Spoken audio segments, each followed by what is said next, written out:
I don't do anything else.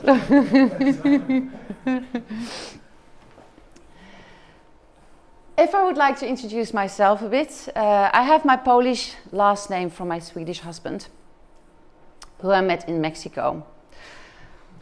I currently live mostly in Stockholm, but we also have a small apartment in Amsterdam, and that's where we're based. We have I founded Tacticon in 2010, so 2 years after I actually started my seminars. But I continued with it because I think it's just nice organizing and it's nice to meet people. So what Tacticon does is, well, we are a revenue management consultancy. So we do revenue management outsourcing. So we take over the revenue manager's role. Sometimes we do that also just like interim. I don't know, revenue manager being sick or on a holiday, we can take that over as well. Or mentorship to revenue managers. And system audits, typically something that we're going to talk about today. Typically, we have a property management system, we're not happy with it, can you find me another one? We founded Tacticon Hotels last year, and Tacticon Hotels is a soft brand for independent hotels that want to remain independent. So you want to be like part of a chain, but you don't want to lose your identity. So you're independent together with us. That's the only thing I thought to say about Tacticon, because I think maybe we can just like start talking about the topic. It's quite interesting, I think, to see how technology works within the hotel industry. I don't know if you find the same thing, but then for the hotels that we just like manage, usually when we start, we can say technology, it doesn't work. And I think there's just like a few reasons behind it. One of them is like, okay, why do hoteliers become like hoteliers? If you talk to a typical hotelier, it's like, okay, what do you like in this industry? Or why did you start your company or your hotel? Why are you general manager or whatever there? It's like, okay, we see each other with the guest. We think like, okay, we are just like a nice hotel, looks nice, we offer nice breakfast, nice beds, nice whatever. When you have like a guest coming into the hotel, being dazzled by the atmosphere, by the smile of the receptionist, by the nice bed, we and the guest. But actually the reality of a hotel is it's very technical. 80% I think of what we do is a technical thing, or we need to understand technology. Most of the people, at least for the hotels that we work with, they find this kind of boring. I think it's interesting to see why it doesn't work either. I mean, okay, yes, we might not like always the technology, but then I find also, I mean, it's kind of strange. If you see like what happened in July 16, 1969, I was just born. We shot a man to the moon. That we could do, but still, I mean, technology-wise, there are a few issues. I think my suggestion of why I think this is it is shooting a man to the moon is actually quite simple when it comes to, if you compare this to the complex reality of hotel technology. What is the problem with hotel technology usually is the connectivity. And this is like easy. Okay, man is on the ground, man is up, man is on the moon. No connections between. The thing that can go wrong is one thing, just like this one connection that you have, like there's two parts on the rocket. Is one of them shooting it up, and then it has to move away, and then the rocket has to just fly from itself. That part, that connectivity part, that can go wrong. Elon Musk tried to do this for a few weeks ago. His rocket exploded. At that moment. Sorry? It was a real success. Yeah, it was a real success. But it was the connectivity part that actually did not really work.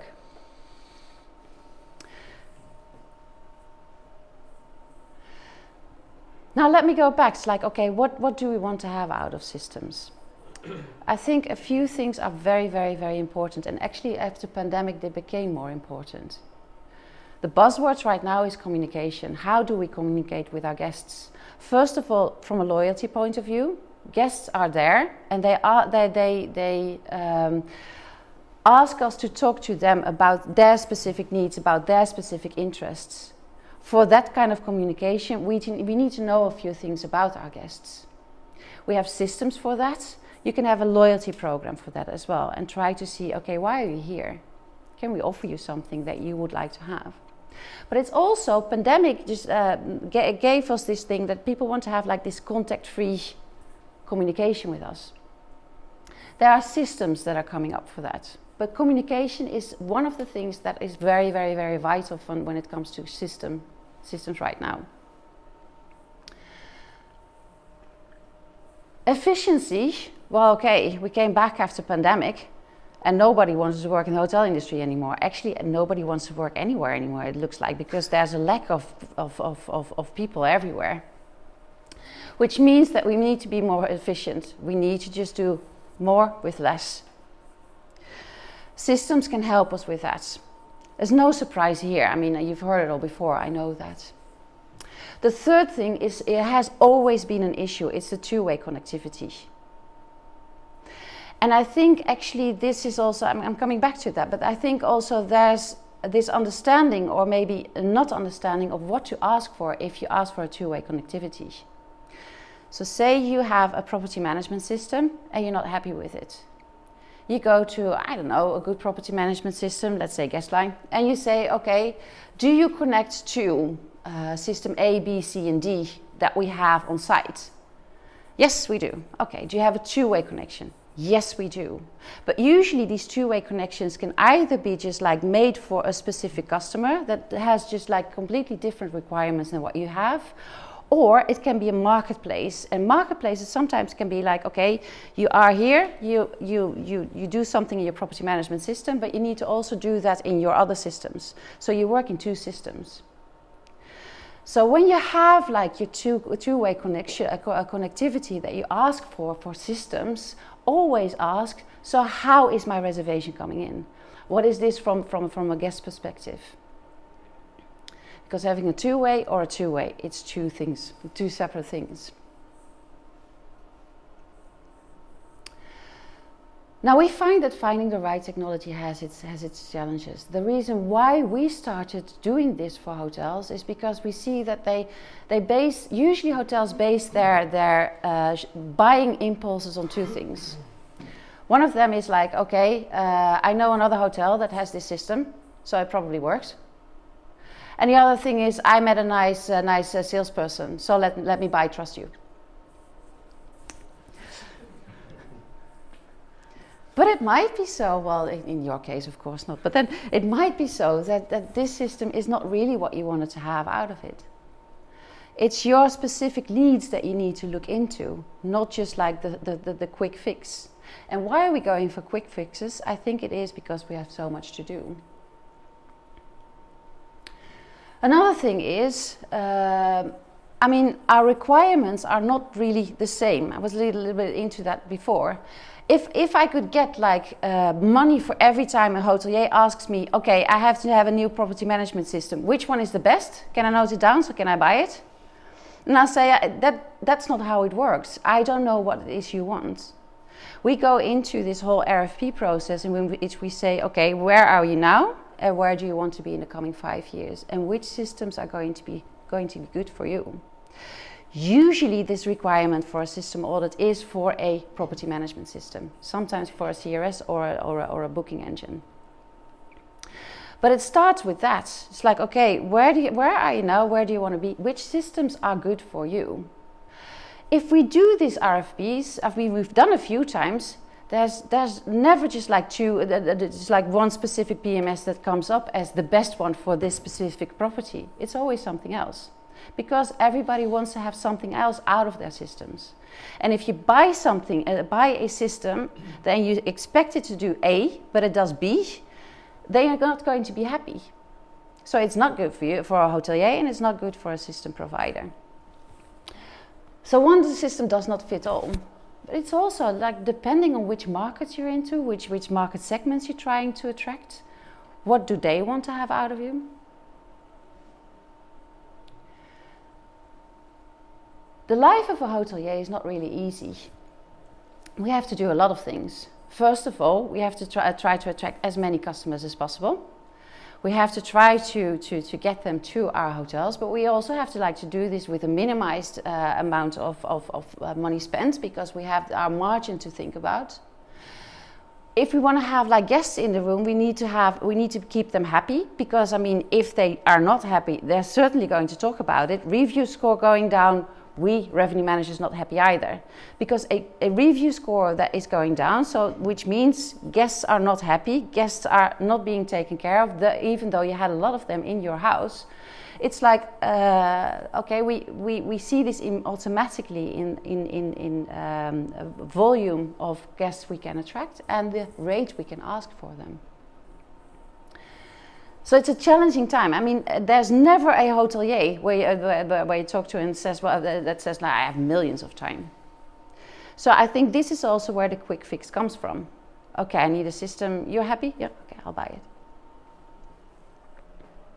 There's this connectivity issue, and this is also usually where it goes wrong. Where we start working with hotels, it's the first thing we need to do, just remap everything, because there's a lot of manual labor.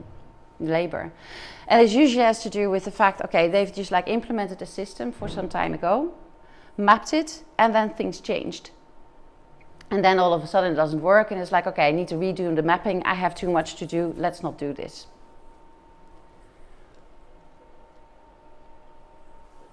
And this also has to do with the fact that, okay, how do we work with systems long term? Usually you implement it, then somebody else starts working with it and just finds other ways to work. And then, okay, all of a sudden nobody knows what to do with the system.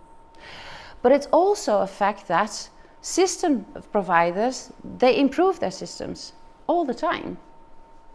So sometimes when a hotel is not happy with a system, it can be so because they are just not really working optimally with it. When we do our system RFPs, actually we start looking at, okay, you have your current system, and we always take that one into account. And sometimes, when we are at the end of an RFP process, the current system, the current property management system, actually is the best. But the hotels just never found out that there are just nice things that they can do with it, that they actually have been asking for, but never found out that they had. You can say, okay, hotelier should ask about this, but I think also maybe from a system provider perspective, you need to make this information available easily. And that does not help, say, sending out, it's okay, now we have version 2.5, there are some improvements, here they are, and now you know, because nobody has time to read emails. At least not me. I don't know if you know that. I just recently had to upgrade my iPhone, and then I got an email with the improved things that I now have in my updated iPhone. I just delete it. I don't have time to read it. I couldn't be bothered. But there might be some interesting information in it. So I think it's also nice to try to build a good relationship with your system provider, and have your system provider just talk to you a few times.